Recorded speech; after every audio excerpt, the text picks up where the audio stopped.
what she has to say. Agent Hannah, this is Secret Service Special Agent Nicole Deschamps, I can't listen to you butcher anymore. It's about time you got here. Oh, well, I came as soon as I heard. Thank you, Agent Thompson. Good luck.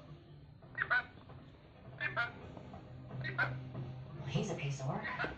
Well, I don't want to waste any more of your precious time, Agent Deschamps. What do you have on Lewis Miller? You know what this is? Looks like a picture of a coin. It's a 1933 double eagle gold coin. The Gold Reserve Act of 1934 made it illegal for citizens to possess gold currency, but I think Lewis Miller's hiding one. Hold on. The decorated vet's been kidnapped, and you're talking to me about pocket change? Thought maybe we got threatened the president. I don't work threat assessment or protection detail. I do financial crimes.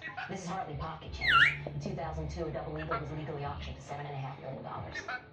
Okay, so what makes you think Lewis Miller has one of these $7.5 million coins?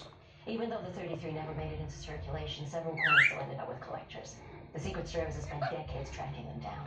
Initially, the investigation focused on a U.S. Mint employee named George McCann. But recently, we found evidence that another employee took a coin.